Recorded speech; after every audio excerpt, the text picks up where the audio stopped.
Hello, and welcome to Esoterica and Nonsense, a podcast where we discuss myths, legends, folktales, fairy tales, supernatural phenomenon, and religions from around the world.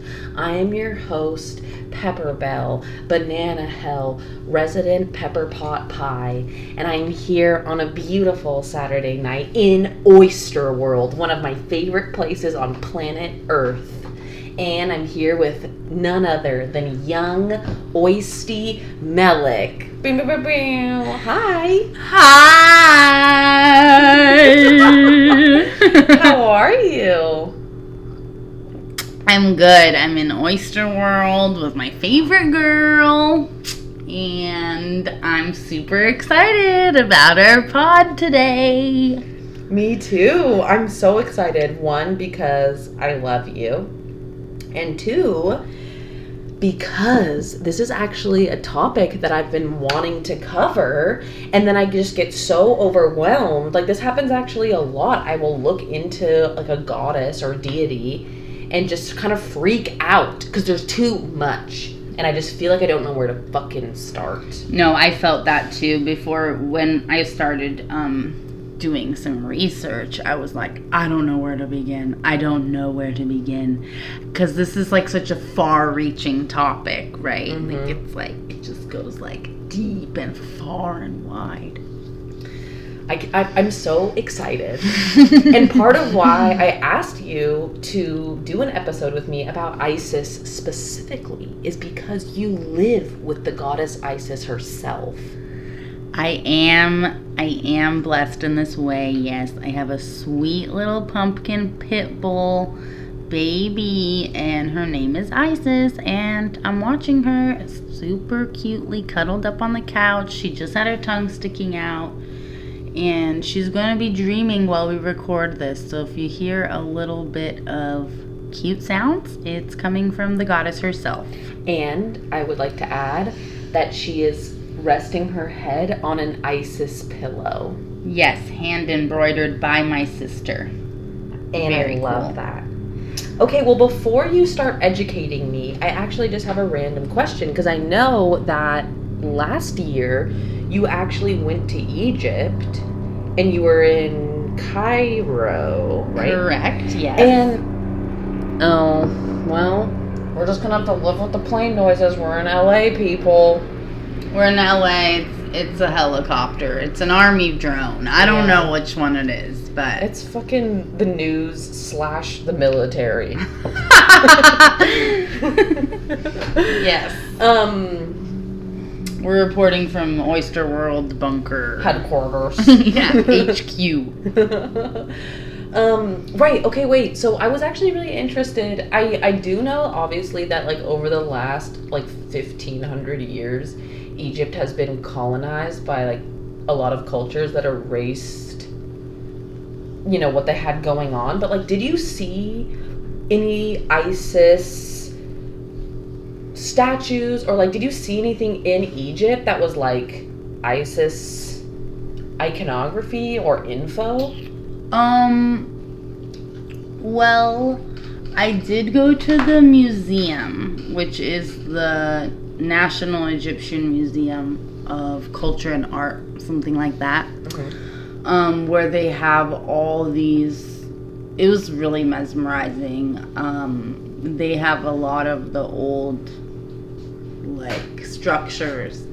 And they did have Isis there, depicted in a few statues, mostly standing up, with her hands, like, in a prayer position above her heart.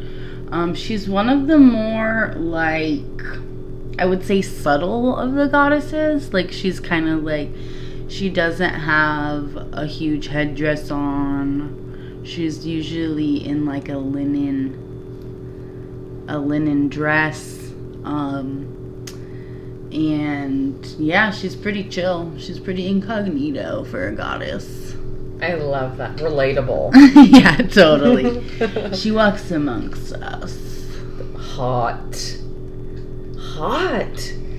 But yeah, I mean, there wasn't, like, a lot, like, overly overly Isis iconography, which also kind of reminds me of the episode you did on Coptic Christians, and how back in the Dizzy, they destroyed a lot of Isis's temples and Isis's imagery, which you guys, if you haven't listened to that episode, go back and listen.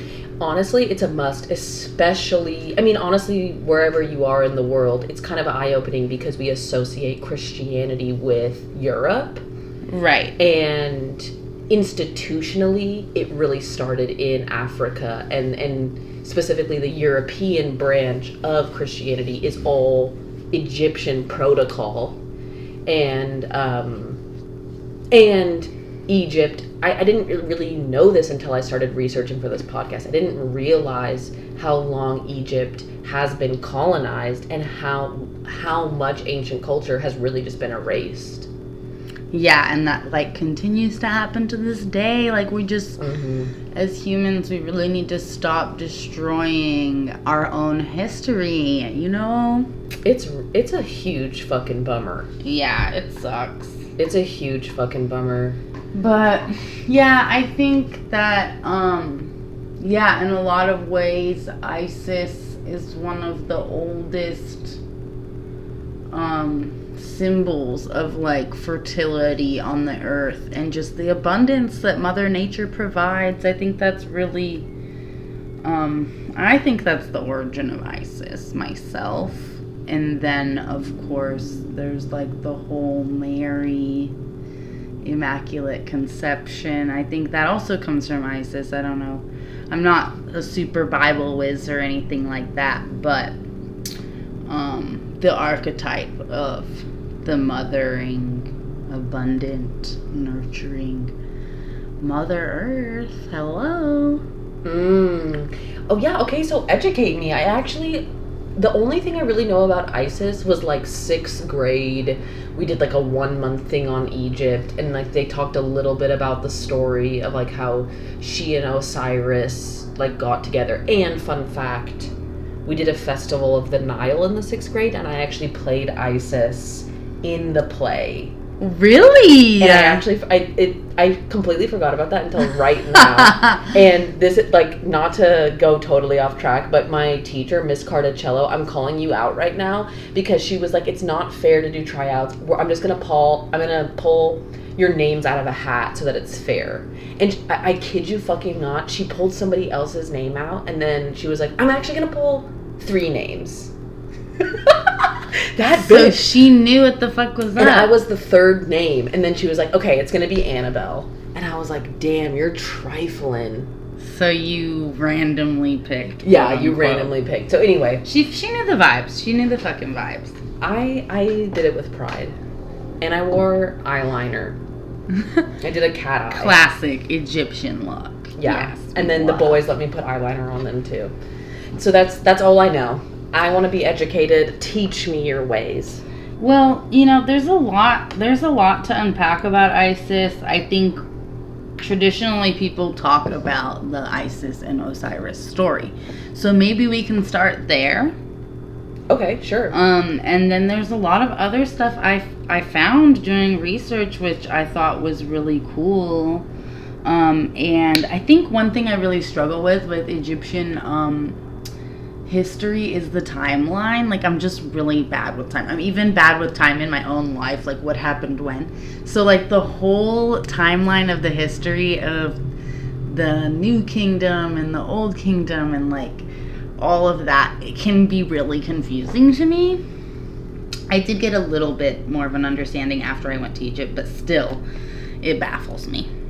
That's totally fair. We're talking 50,000 years. We're talking a long time. Well, and the numbers go backwards once you're in the BC era. So then it's hello? Yeah, it's confusing.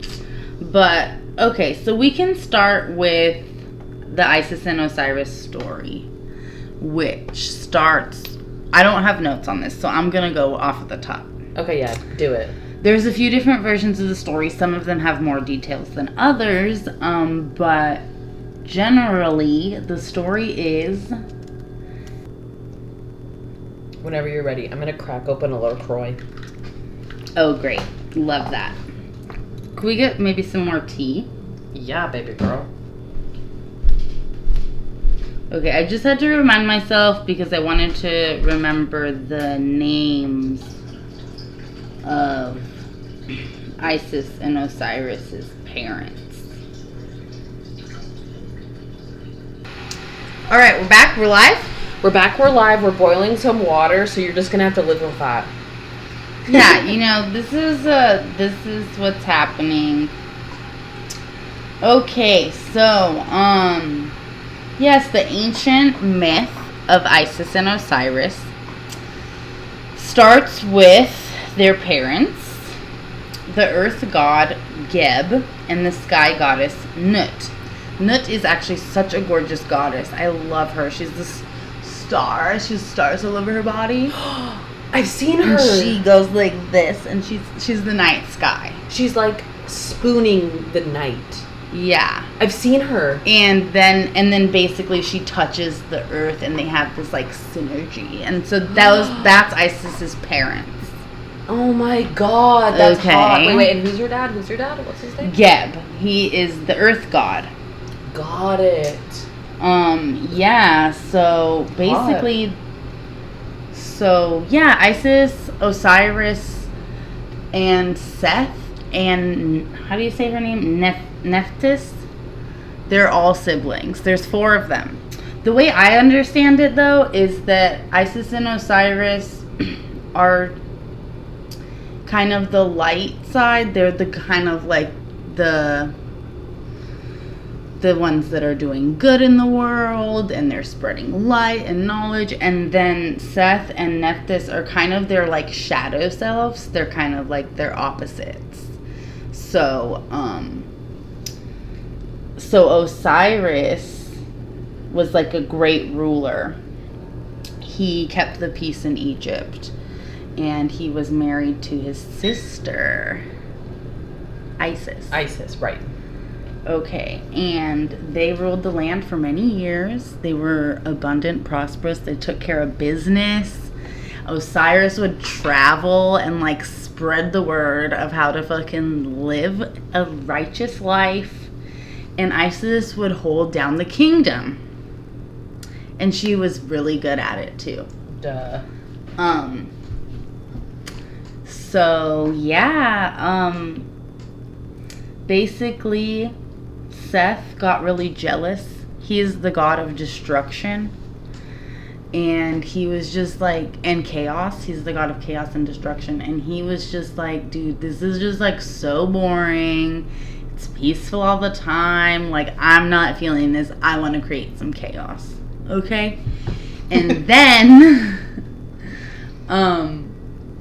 there's a lot to this story, and I'm not as good of a storyteller as you. I have to say, I really commend your storytelling abilities. I almost feel like you should be telling this part of the story. But basically, Seth, the goddess of chaos and destruction, was jealous of Osiris, and he plotted to kill him and take over his throne. Right.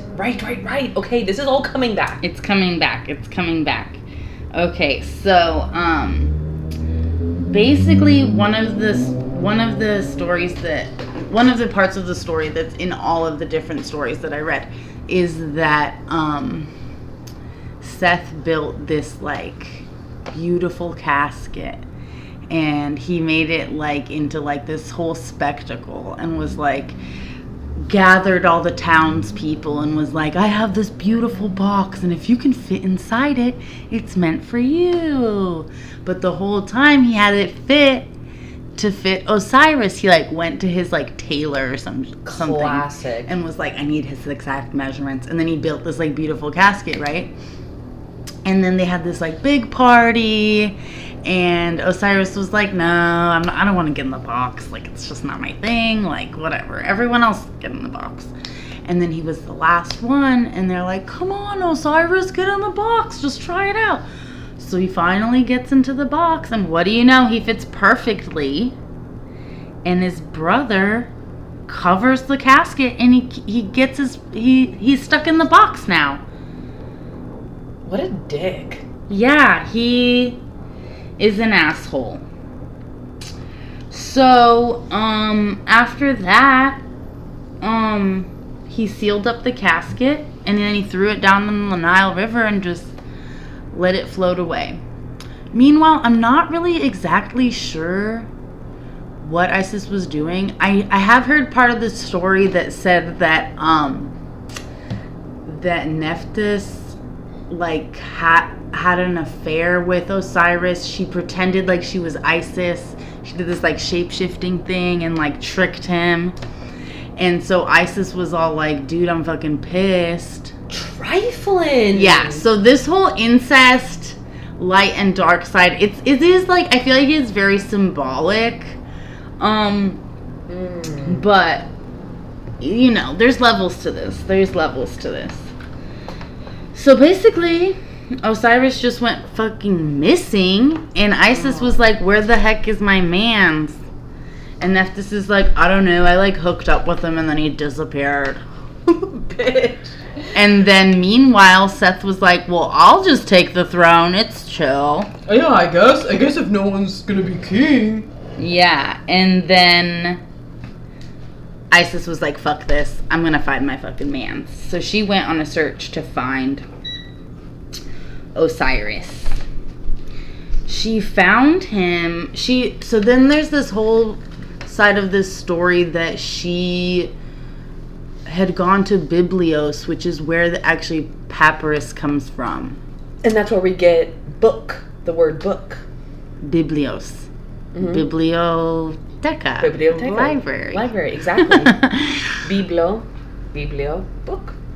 Oh, okay, very cool. So yeah, that is where she found the casket, and it was lodged under this tree. It was lodged under the magical tree.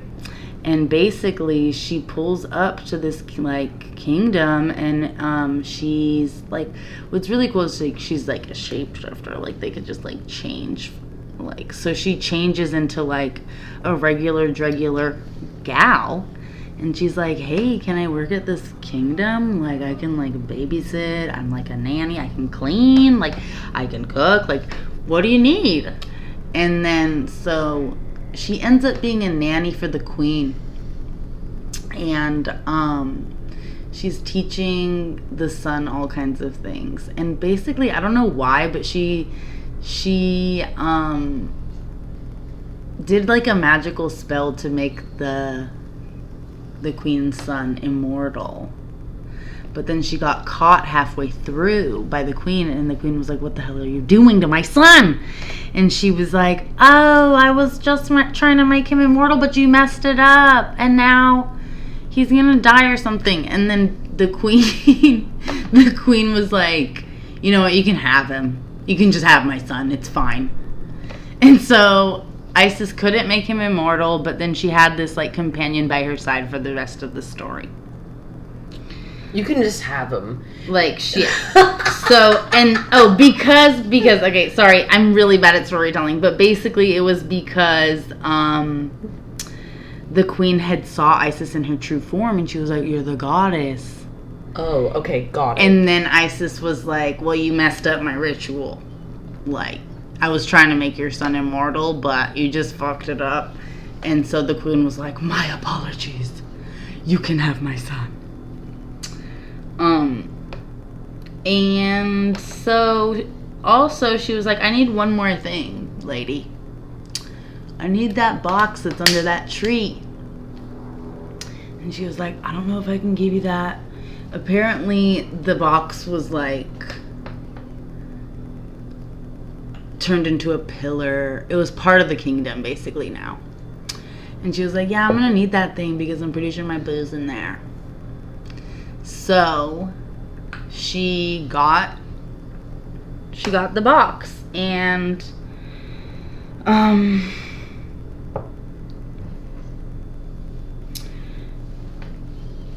she got the box, and apparently Nephthys came to help her.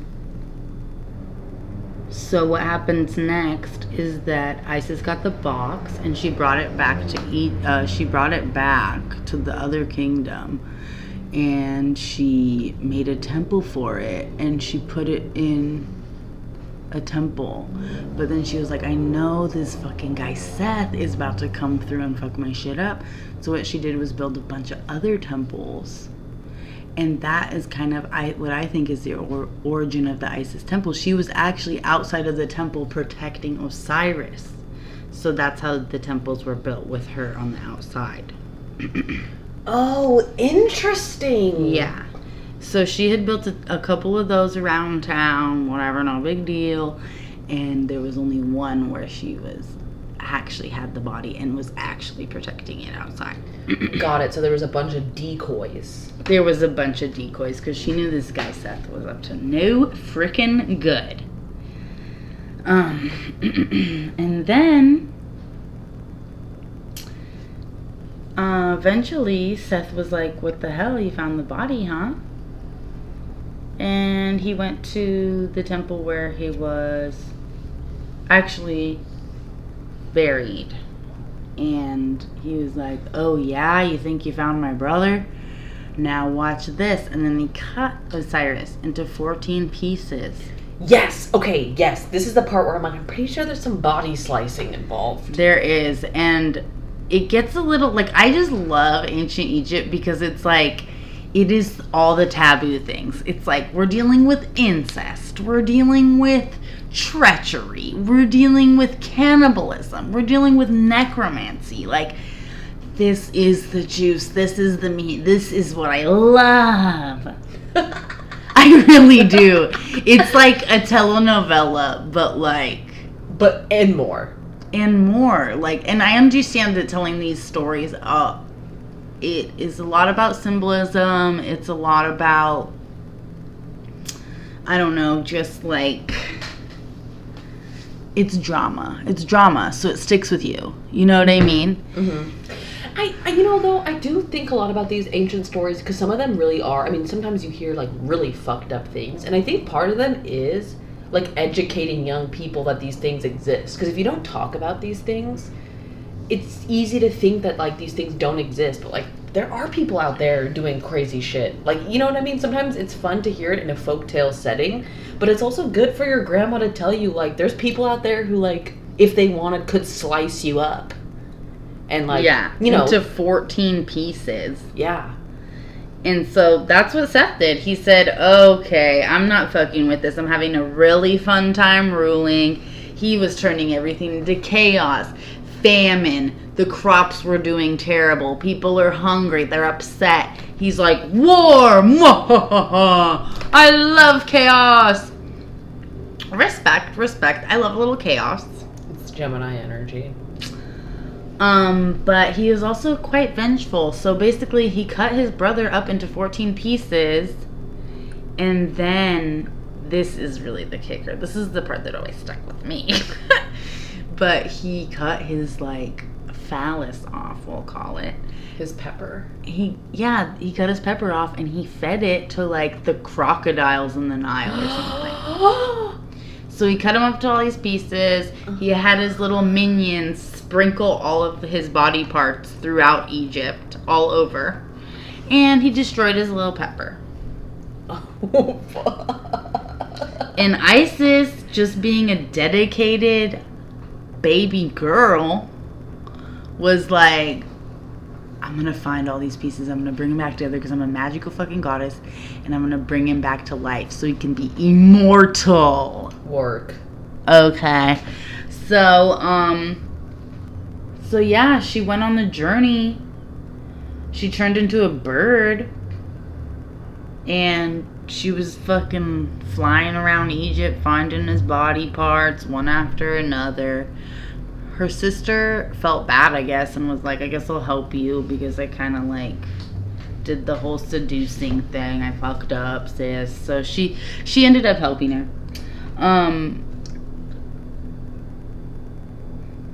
There's a lot more to this story. I know she had the queen's son with her. And I think because the immortality thing didn't work, he was I think he was either he was the falcon head or he was the jackal head. Anubis, yeah. I'm not really sure that part, but basically, slowly but surely, Isis collected all the pieces and she put them back together, and the only one that was missing was his pepper, so she crafted a golden pepper for him. Shut up. Yeah. Does that mean it's always hard? Yeah. Right, got it. Well, and that's like the symbol. I mean, at that point, you're the manliest man. Like a erection full-time. A pure golden gold. erection, yeah. And then this is the part where, like, the necromancy comes in, because she had sex with him, I'm pretty sure. It kind of says it, like, a little bit more classy in the story or whatever. But she did have sex with him and conceive a child. But he's, like, alive now, right?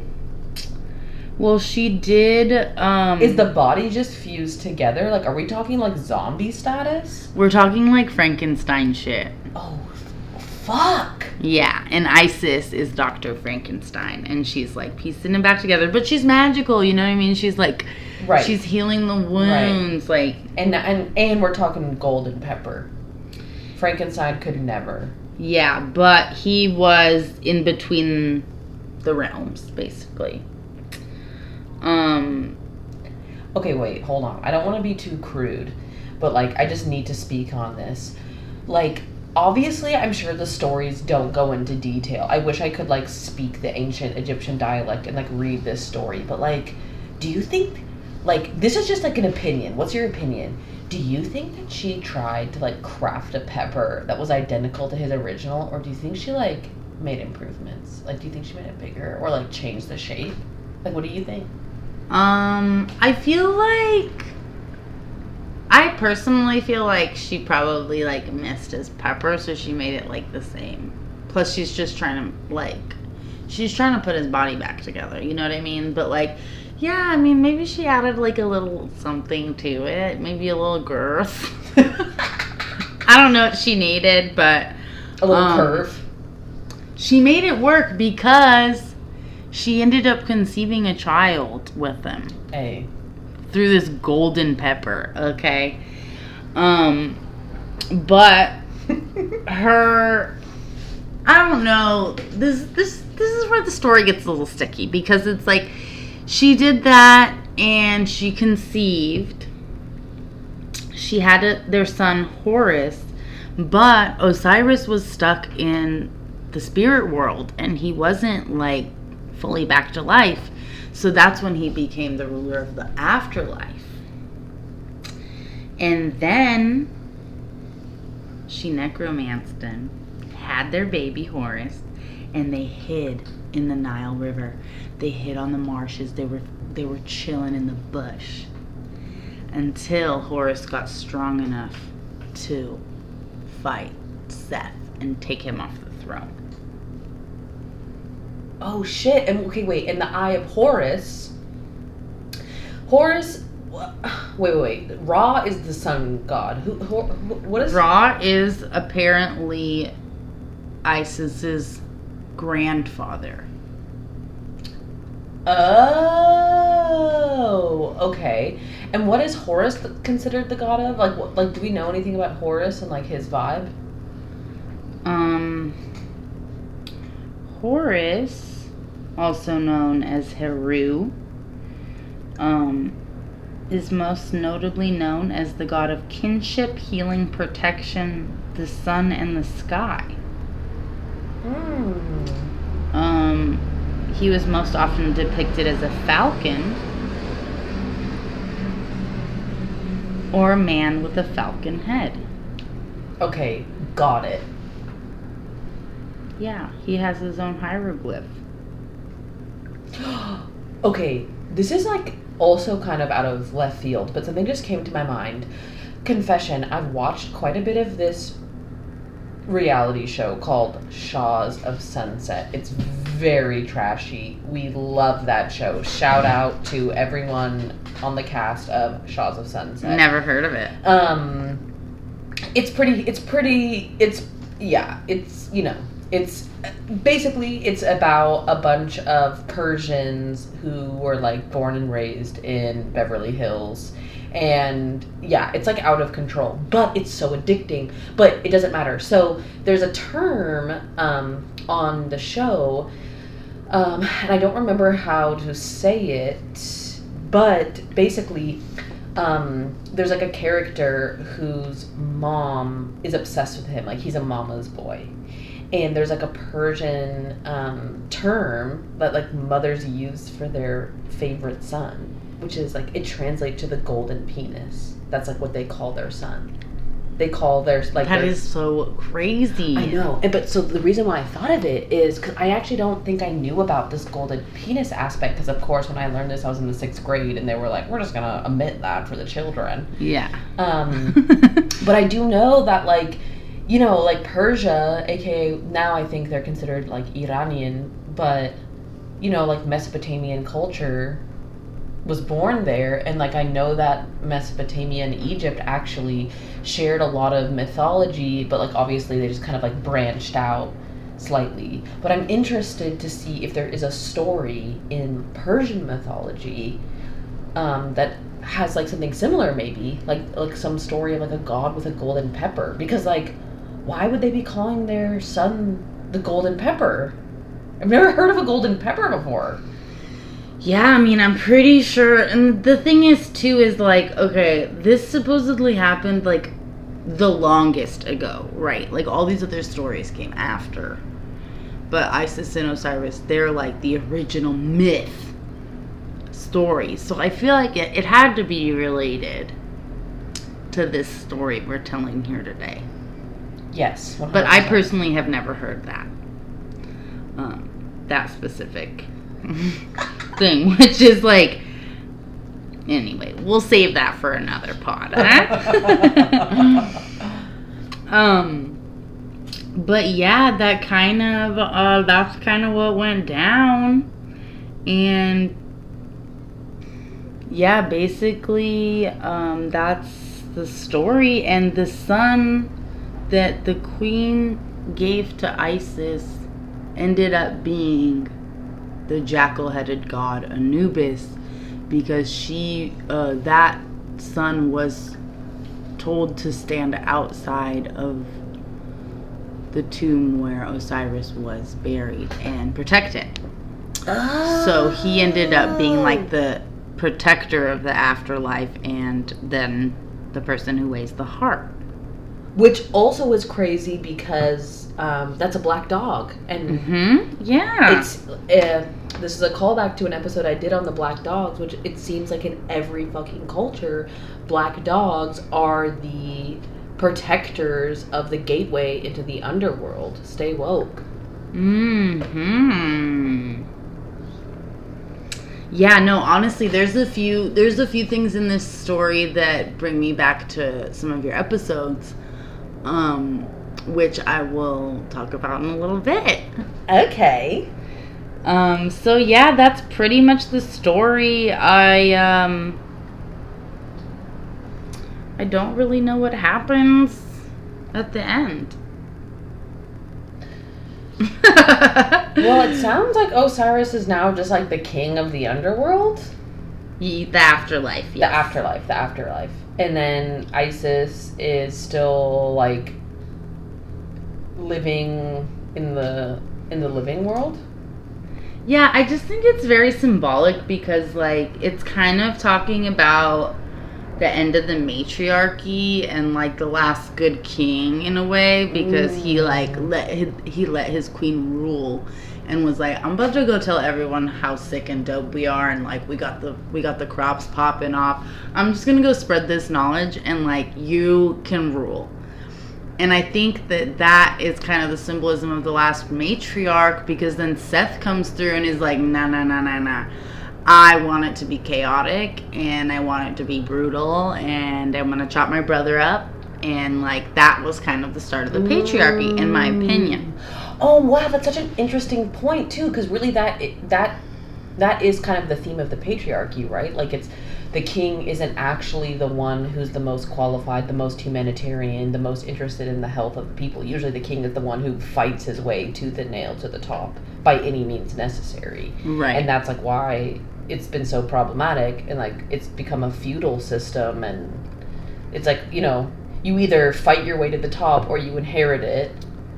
And if you inherited it, one of your ancestors probably murdered his way to the top. And like, I don't know. So Yeah. that actually really is symbolic. That really gets my gears turning. Yeah, but then I would like to shift this conversation now towards the matriarch, because of course you've talked about this in your podcast before. These stories are sort of can be centered around the men a lot. And I feel like before this, you know, Isis was a great ruler and she's infamous. Like, there's so much more to Isis than that story. So what I have to say about that is she's known as the one with 10,000 names because she's one of the oldest archetypes of woman ruler. Her reign and her worship went all over the world. Like, it stretched far and wide, like I said before. She was worshipped in Spain, Germany, France, Greece, Lebanon, Palestine, North Africa, Portugal, Afghanistan, Bulgaria, Romania, Austria, Tunisia, Algeria, Iran. So this, and I'm talking really long time ago. Like, this is before Christ. This is still during the so-called pagan era of worship. So she's originally from Egypt, and if you'd like, I can share some of her 10,000 names. Yes, please. All 10,000, please. Okay, I don't have all 10,000, but I do have a good chunk, so we'll start it off. Ishtar, which is actually an 18-point star. You know, similar to some of the ones that you tattoo. That's actually Ishtar, who is a symbol for Isis. She's also known as the milk-giving goddess, aka Laktan. Oh my god, that's so hot. You're gonna love these names. There's also the Madonna with the twins. Yeah. This is one of my favorites. Kibele. Great and Holy One. Oh my god. The Mother of God. Tuhei, or also known as Victory Bearing Tuhei. Matraon, the Great Mother. Upis, Hebat, Hepatu, Hera of Samos, Aphrodite of Aphrodisia, that's from Turkey, Lyria, Betel, Black Diana, Black Madonna, the Many Blessed One, Artemis Ephesia, Diana Ephesia, Black Kibele, Bonadia, the Good Goddess, Fortuna, Terra Mater, also known as the Wheel of Fortune. Oh. Life Giver, Ceres, Demeter, Proserpina, aka Persephone. Oh, yes. Which, you know, she does go into the underworld. Yeah. For half of the year. This, like, it's interesting because there's so many goddesses, right? But I feel like Isis is one of the OGs that was, like, the mother of a lot of these other goddesses. Right, and I think that's something that we've all forgotten. I mean, understandably, because the world is so big, but like some of these really ancient stories are like rivers that get tributaries because they like spread over the world, and then details change, and then over hundreds, thousands of years they become localized. And then sometimes that's why like Hecate is a really interesting goddess, because technically she used to be one goddess and now she's considered to be like so many because her stories have spread.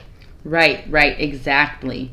And I just think that's so beautiful because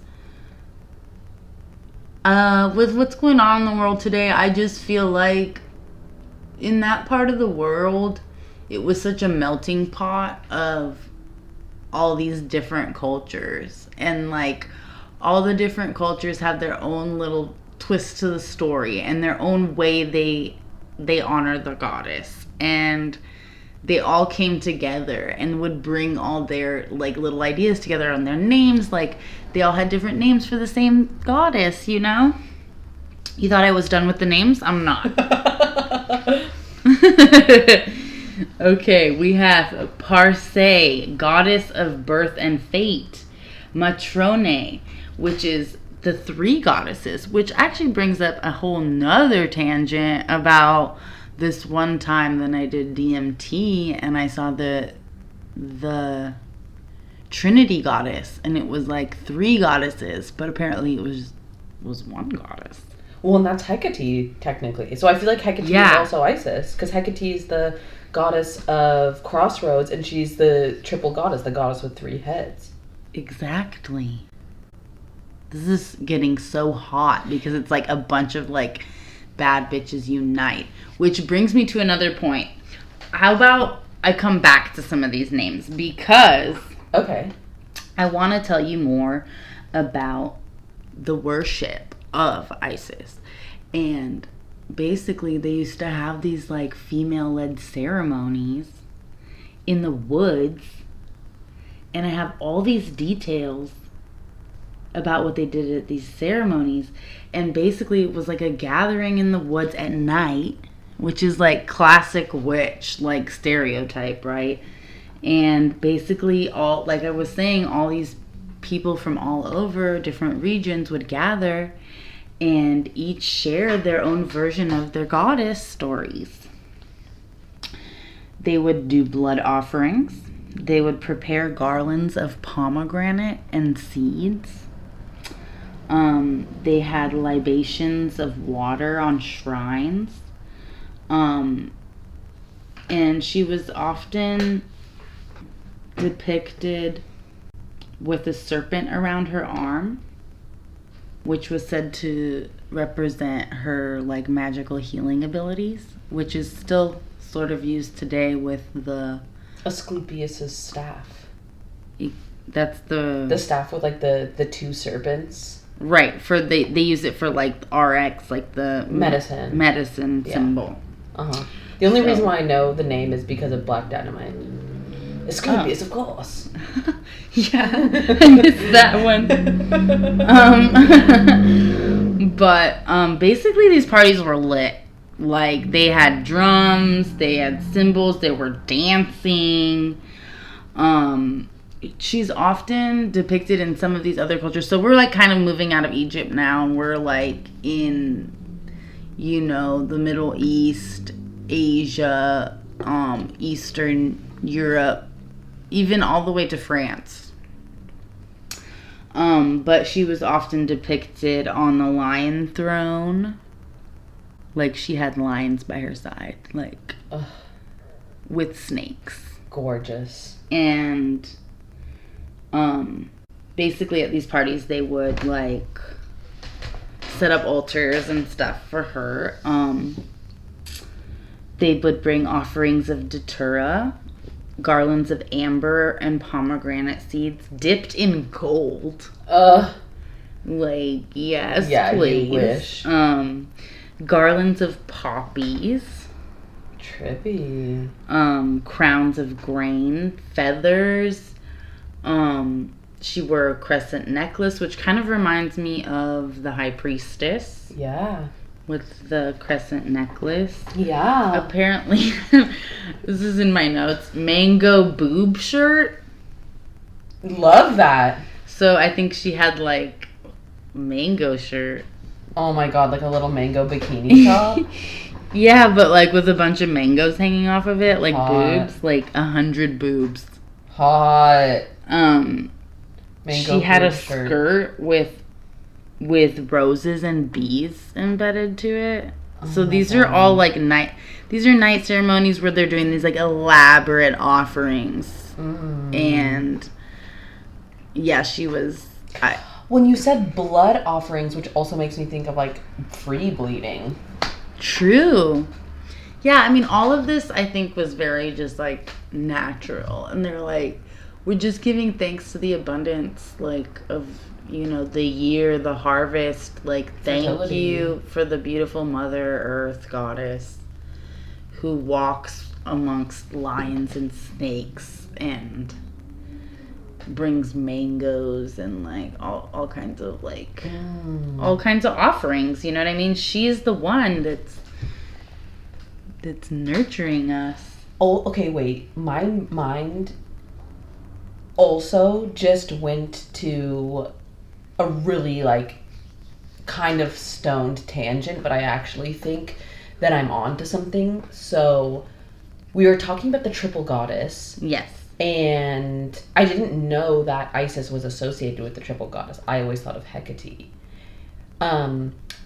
In the tarot, the Empress femininity is the number 3. And I actually do know that the tarot deck originated in Egypt, and it was brought to Europe with the Mamluk soldiers, who were the Christian Coptic soldiers under the Arab Empire.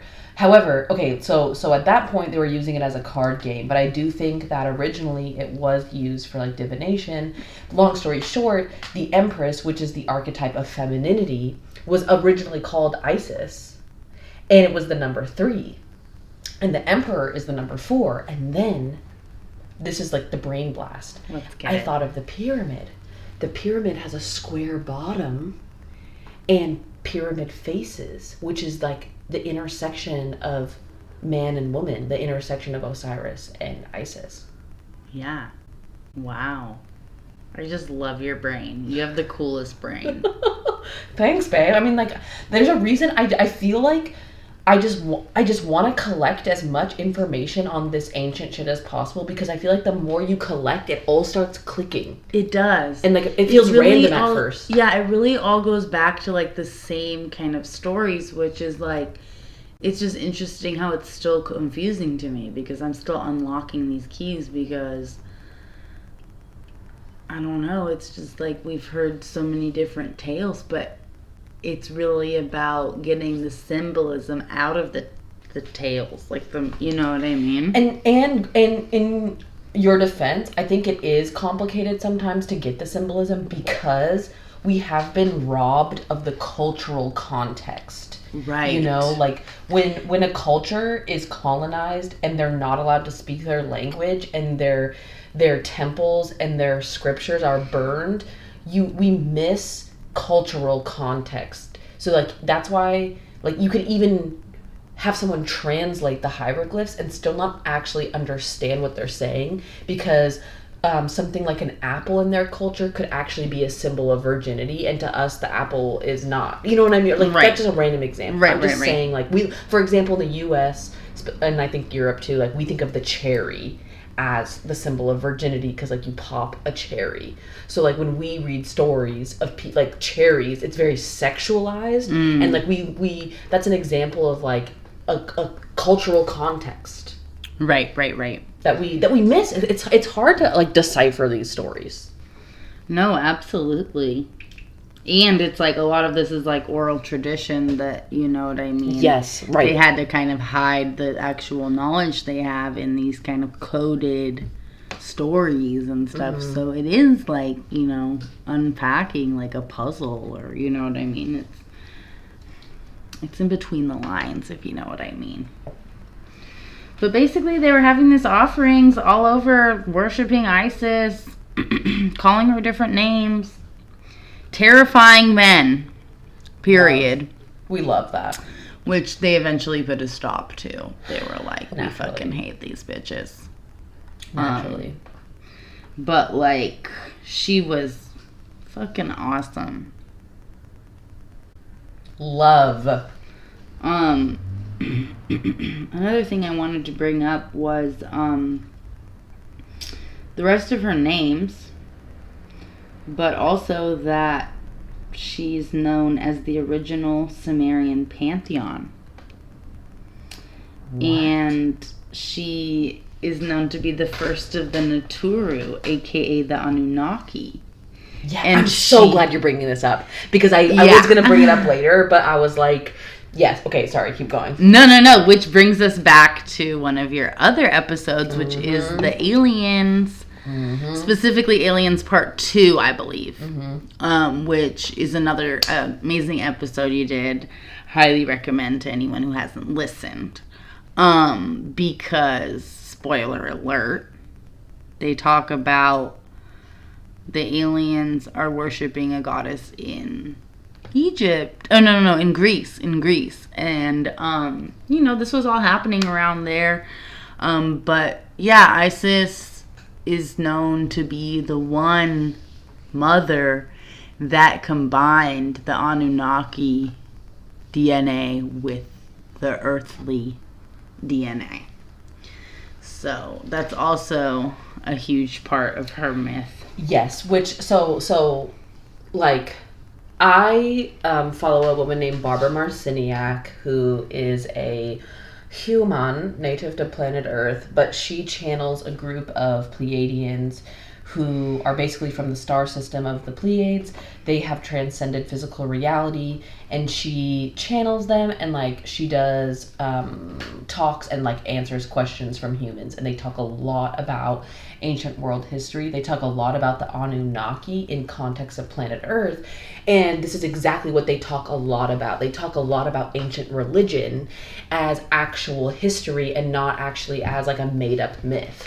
What the Pleiadians are saying is that all of these ancient religions are actual telenovelas of what we call the gods, but they're actually aliens. And part of why we consider them gods is because they technically had a hand in creating us. We are basically a mixture of native earthlings and have Anunnaki blood. So we really are their children. So in the Sumerian texts, I'm pretty sure she's known as Ninmah, and she is the wife of Enki. Enki is the bastard son of Anu, who is the father of the Anunnaki. Anunnaki means from those who came from Anu. Anu also means heaven, so from those who came from heaven, but heaven actually is Anu, the father, and their whole family line is riddled with incest. There's a lot of sleeping with their mom, sleeping with your sister, sleeping with your granddaughter, and so all of these stories in ancient Greece, ancient Sumeria, ancient Egypt are actually all the same stories that have all been edited a little bit. Obviously, some of them turn into tall tales because everyone puts their flair on the story, and also classic.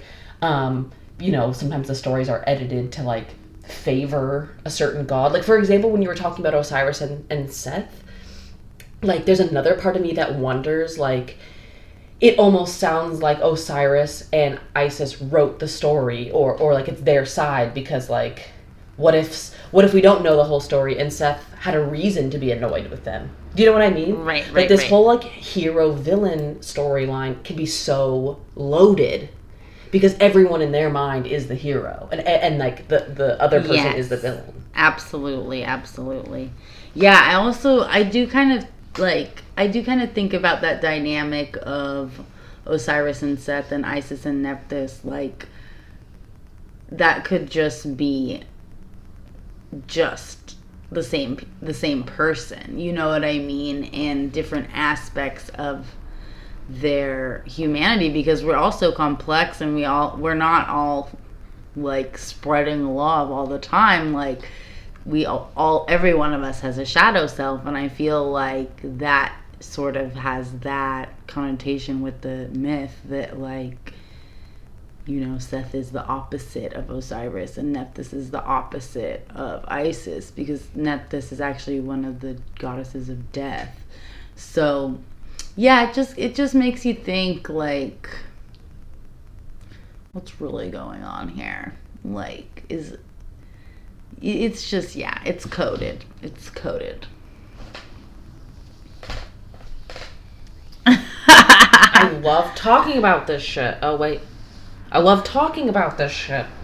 So I have more names if you want to hear.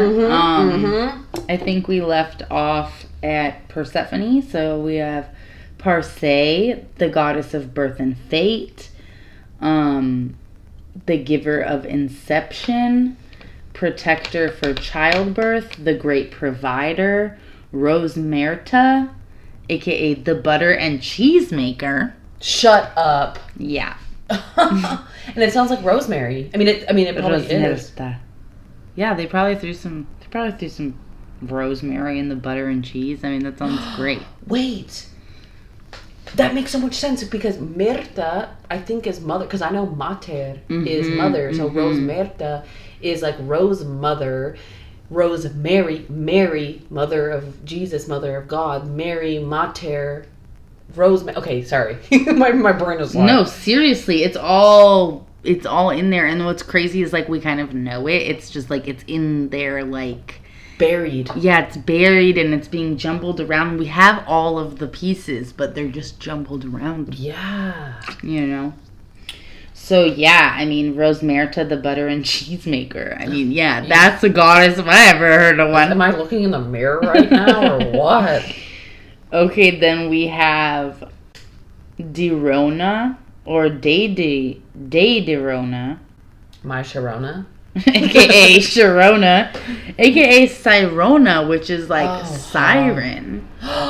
Totally. Oh, and that's a hot name. Healing of the water, which reminds me of the Aquarius sign. And the star card in the tarot. And not to get extra crazy, but in the Sumerian pantheon, if Isis/Ninmah is married to Enki in the Sumerian pantheon is the god of waters. He's Capricorn. He's the goat eel, like the goat mermaid. Goldfish. And he lives in the ocean, and he is like ruler of the ocean. So it's interesting also that she's like healer of the waters.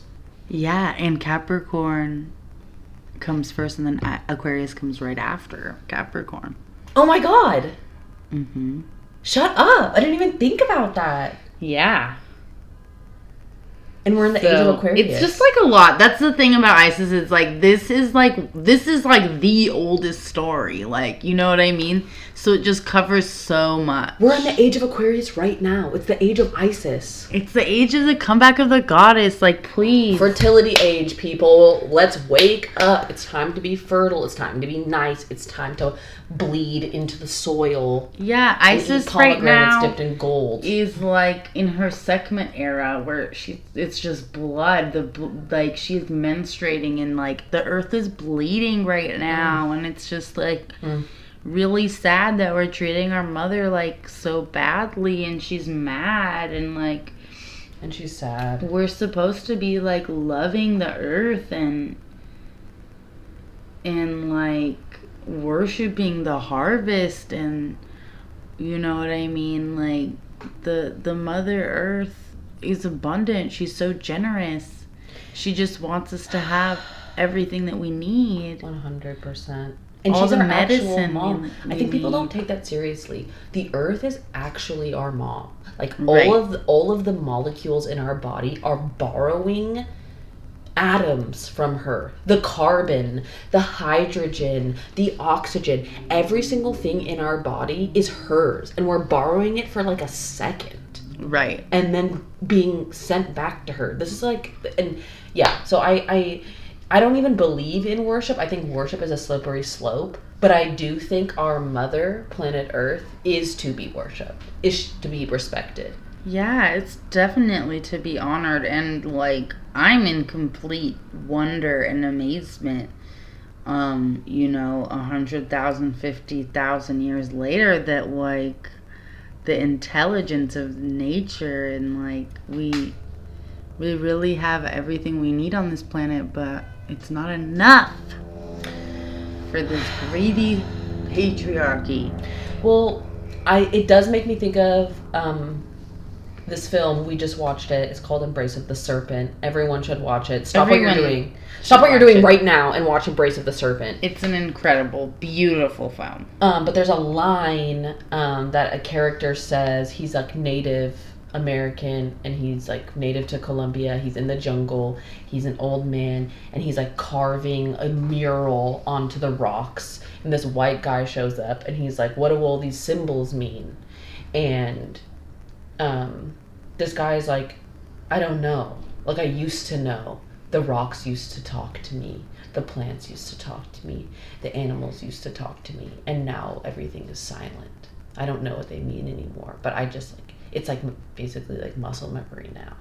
And like that line really fucking sat with me, because I think all of us, maybe some more than others, but all of us have like genetic memories, or even memories from our childhoods, where like we were like talking to nature, like listening and like hearing her talk. Rocks have consciousness. Everything has a consciousness. And like we've all kind of forgotten that. And with the lifestyles we lead, especially some of us like don't even go in nature, we can't hear any of it. And we're so wrapped up in our own thoughts that we can't hear shit. We can't hear shit besides our own thoughts. Yeah. Yeah, that kind of reminds me of, you know, when they say that, like, children are the closest to the afterlife, and they receive messages more clear when you're younger, because you're the closest to the realm, you know. So, yeah, I feel like when I was young, I was definitely lucky enough to spend a lot of time in nature, and in times I really remember specifically being super young and like convening with nature and being like, this is incredible. Like, I feel like I'm dedicated to loving the earth, like from such a young age, you know. And I do know that it also touched on that in that movie, Embrace of the Serpent, where a lot of the knowledge that he got when he was like, you know, under 5 years old, and then his whole tribe was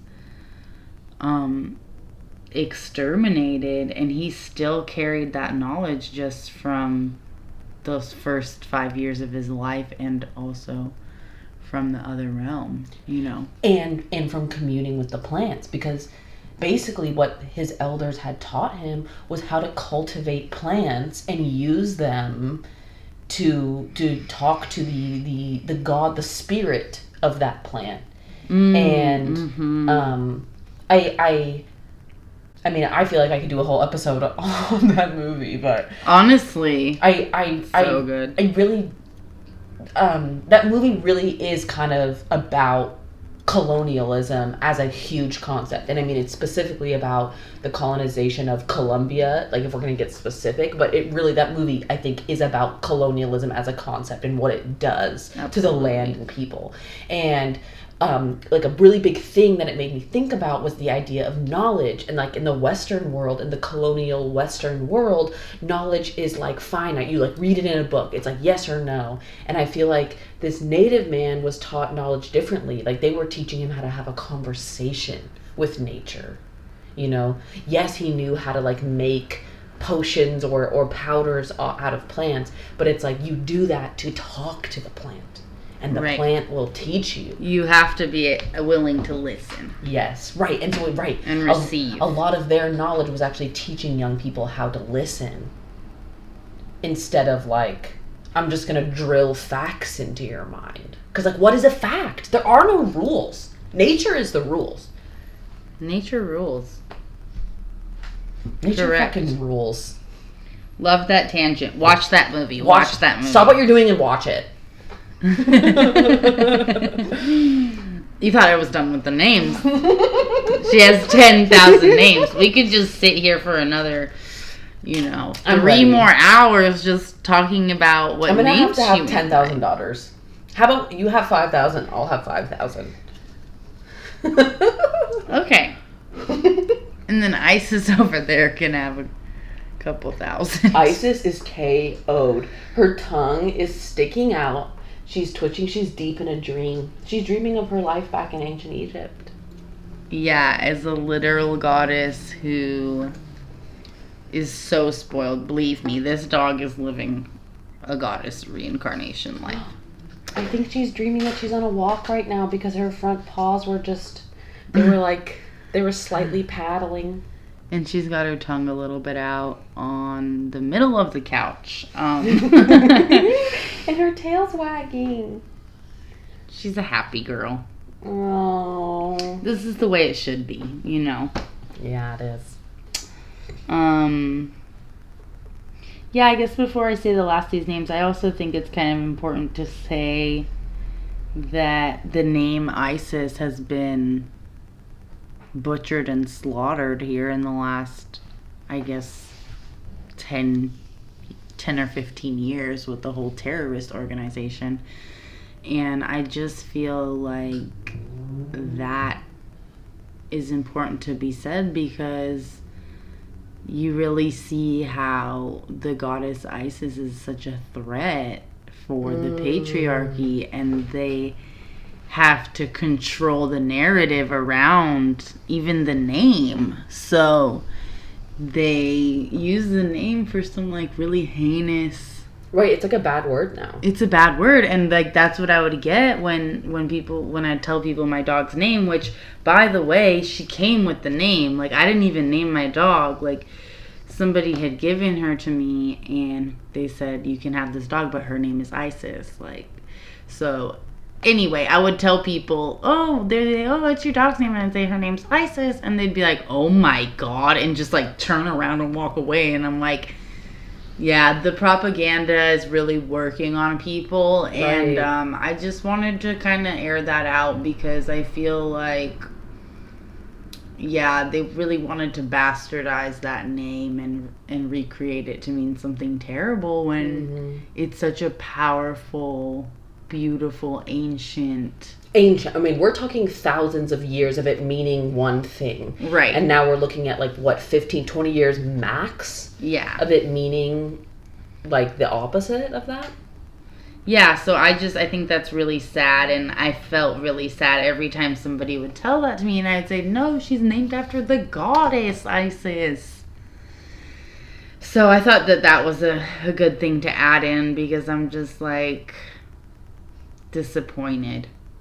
I feel that. And like I feel like, yeah, these people who are in charge of the world, this small handful of people, like they know the true knowledge and they wanna suppress it, you know, and do everything they can to suppress it and make it evil and erase it. And erase it completely and rewrite it as, oh, that was an evil group of people, like, whatever. But right. I mean, even what you were saying earlier when you were talking about the Isis rituals in the forest, you were kind of saying, it's like, oh, this is like stereotypical witchcraft. But it actually is kind of sad. In some research I was doing for a different episode that I never made, I read about... oh god, it was so funny. I mean, it was actually not that funny. It was dark. They were called like the Satan Sabbaths, the Sabbath of Satan, something like that. And basically it was like a propaganda Christian thing where they're like, witches go into the woods naked and they bleed and menstruate and they sacrifice goats and they eat fruit. And like, it would, like, women actually in Europe thought it was so funny that they would like sometimes joke and be like, yeah, I go to the Sabbath of Satan. Because it was just, like, so clear that, like, you know, like, these religious European guys were like, this is what the witches call it. They were just, like, sensationalizing it. But also, when I heard it, it made me so sad. Because it's, like, what's wrong with that? Like, and even animal sacrifice, I'm not necessarily for it, but, like, we eat meat all the time. Like, that's an animal sacrifice. Like, all these things that they're, like, demonizing, it's like ancient cultures used to do this, and it was about celebrating the fertility of the planet, and now it's evil, now it's, like, satanic, and, yeah, so it's, I was thinking a lot about that while you were talking about Isis. Like, all of the worship around her was really about worshiping the natural beauty and natural fertility of earth, and all of those things also through the veil of Christianity have been called pagan and evil. Right. And then meanwhile they're like literally removing these sculptures of her and putting them in their churches and like secretly worshiping her, and also like also known as the Black Madonna and all this stuff in the Catholic Church. They worship Isis. Like, they literally worship her, and they make it this big secret. The fridge is talking. The fridge agrees. Yeah, that's just my fridge. But yeah, it's just like... Yeah, so there was a period of time where they were putting Isis inside of the church, and then being like putting her like in the basement of the church and like secretly worshiping her. Meanwhile, they're like doing whatever. I don't know. I'm not a huge religion. Like, I don't know a lot about religion, to be honest. So that's why I love listening to your podcast. I learn so much. Oh, hi, Isis. That was so cute. That was perfect, Ice. So yeah, do you want to hear a few more names? Yes. All right, how about this one? Baobo. Stop. I love that name. Baobo. Epona. Dia Calestis. Wow. Tanit. Oh, here, I wrote how to pronounce this one. Keheyalestis. Oh my god, that's so beautiful. Athart, aka Ishtar, the Mighty. Atargatis. Isis Lactans, which I mentioned earlier. Minerva. Lakshmi, which you may recognize. Barbello, aka the mother of all. And that's about it for the names. I don't know how many that was. It definitely wasn't 10,000, so but those were some big names. She's got a lot of names far and wide throughout the earth. And yeah, after Christianity came about and they were like, paganism is evil, they demonized her, and it's really sad. And to be fair, I think really that was when Rome co-opted Christianity, because I don't think it was the institution of Christianity, right? I mean, when it started, it was, Judaism 2.0. It was the Old Testament plus the teachings of Jesus. And Jesus really was about radical love, radical acceptance. When it was brought to Egypt and northern Africa and also parts of India, in southern India, in Kerala, the Syrian Roman Catholics claim to be descendants of some of the original disciples of Christ. They don't do the same like pagan shaming and like the same kind of talk about the devil. And if you remember in the Coptic episode, there actually was a huge conference before Rome was practicing Christianity. There was a huge conference outside of Istanbul where people from northern Africa, the Turkey area, convened because they had that argument over if Mary was considered godly, because like basically Jesus was considered the Son of God, and they were like, does that mean Mary is the mother of God, or is I like the argument was basically like, is Jesus human and God, or is he just God? But it was really, even though that was like the argument, it was really about Mary. Can we call Mary the mother of God? Or is Mary just a surrogate, just a woman? Yeah, she's just like a empty shell? Like, what? Hello? And what's fucked up about that conference, so it was like the first Christianity conference. It was like 500 bishops, I think. And it was like the first schism in the Christian ideology, because like half of the bishops were like, no, Mary's not the mother of God, she's just some rando, and Jesus is the Son of God, but like Mary's completely separate from that. But in Egypt, they were like, nah, son. Like, if Jesus is the son of God, like Mary is the mother of a God. She's holy, and then like and it ties in. And I think that's actually why Christianity really caught on in Egypt, because and I experienced this a lot when I was in India.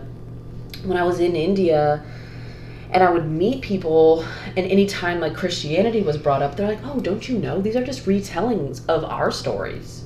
These are just old stories." Like and they weren't offended. They were like, "It's totally fine that people worship them," but like it just, to them it was like charming, and it's like, this is Hinduism. This is just rebranded, and it seems like based off of like ISIS is so old, and she's just been rebranded so many times.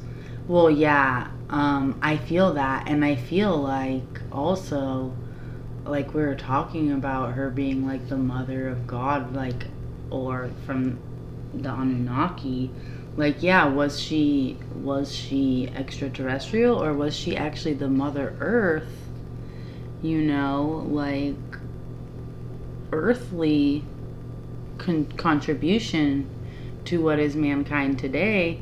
And I feel like that myth sprinkled all over the world. Like that's the ancient question. Like, who's our mom, you know, and who's our dad? Mm-hmm. But yeah, I think the same question is sprinkled throughout the world. And ISIS is definitely holy. She's like the pure earth, the way it's intended to be, abundant and nurturing and like peaceful. True. I mean, especially in that story you told, what struck me was that there was no violence on her part. Right, like she was just like, well, I'm just gonna go pick up the pieces. I'm just gonna create this golden, like, rod. Oh yeah, like he doesn't have a pepper anymore. I'll just make a new pepper. That's even better. Yeah, she was like, I just want to turn this boy immortal. Like, there was no ill will there, and yeah, unfortunately,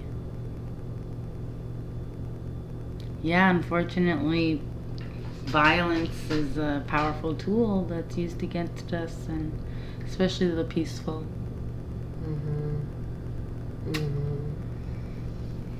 Yeah, that's really deep. I know, that's really deep. And sadly, violence is a sickness because it's contagious. Because everyone wants revenge. Hypothetically, I get it. I get why, if violence is done upon you, that you would want revenge. And so that's why violence is so dangerous, and in my humble opinion should be avoided at all costs if possible. That would be nice if only we lived at a time where ISIS was ruling. And hopefully during this Aquarian age, maybe if we are so lucky and apply ourselves, we can get back to a place where we restore the balance and be grateful for our beautiful planet and all the things that it has to offer us, and kind of like remember that we are a part of this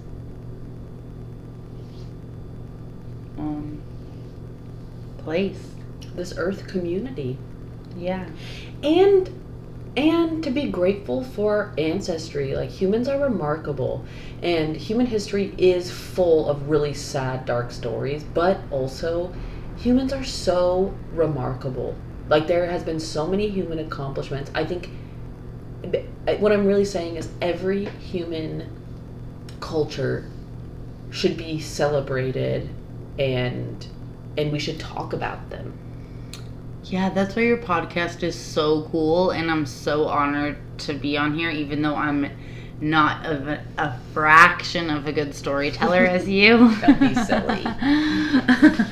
No, I love listening to your renditions of all of the cool cultures. Like, I think it's super important, and we definitely need to share more. Like, it's beautiful. Mm-hmm. That's why community is so important. It's so important. And that's why I started this podcast, everyone. If you're still listening, like, I don't know that much, you know? I grew up in the U.S. My parents are white. I didn't even grow up religious. Like, I grew up longing to hear stories, longing to hear tales. Like, anytime I would hear stories and tall tales and fairy tales, I was captivated.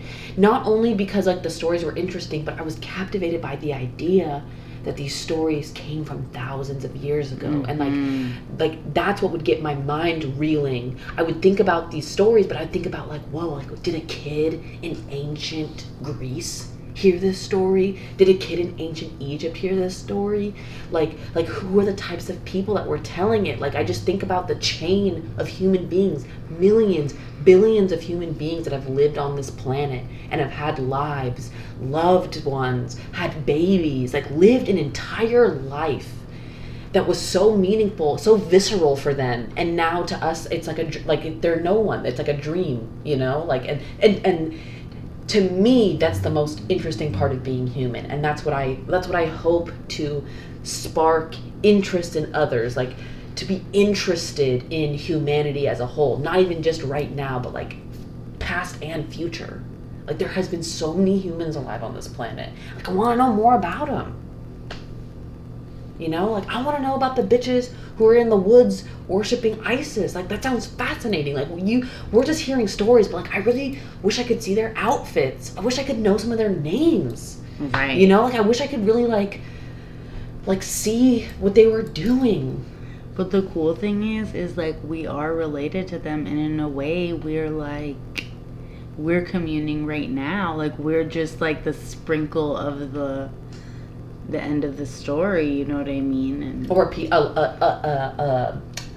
a ring in the ladder, because it's not the end of the story. right, like, these stories that you're telling are super important. They're gonna keep traveling down the generations if we don't blow up this planet. Yeah, totally. As long as the planet doesn't end fucking tomorrow. Yeah. Yeah. So, Well, that brings me to my next point, my dear listeners, my dear friends. We can only do so much research on the interwebs and in books. Like, so many of these ancient cultures had oral traditions. If you grew up hearing oral traditions, if you have had dreams, if you've had past life regressions, like, send an email. Send me an email, guys. Esoterica and nonsense. Sorry. Yes, no, you're fine. Esoterica and nonsense @gmail.com. I would like to shout out Haroon. He is an avid listener. He has written in. He is the only listener that has written into the podcast. I'm so eternally grateful. I'm so excited. And I want to hear from you guys. Maybe there's a topic you want covered, but like, maybe you have something to share. Especially people that grew up hearing stories from their parents. Even if you think they're silly and stupid, they're not. Stories are massive, and even stories that we think are like random and silly, like, often have origins that are older than we could ever imagine. And really, that's my takeaway from this episode.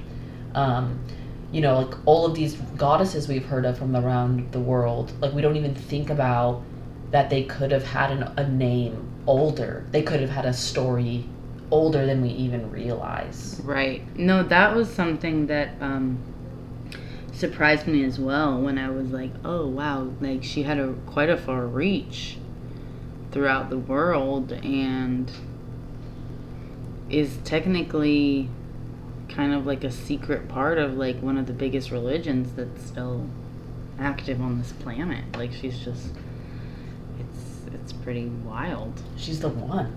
She's the one, and she's right there on my couch. And we happen to be staring at her right now. Well, I'm just so glad. I'm so glad to have you on the pod. I love you. I love everything about you. And this was the most fun.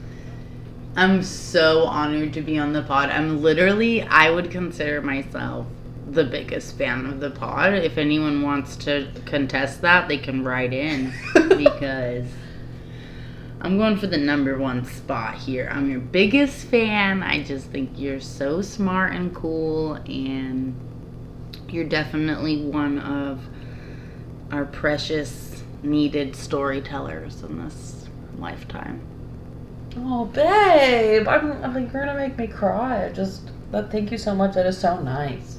That means a lot. And yeah, as I'm getting older, I'm realizing that's what matters to me most. Like, I like stories. I wanna keep them alive, and I wanna write new ones. Let's keep the stories rolling.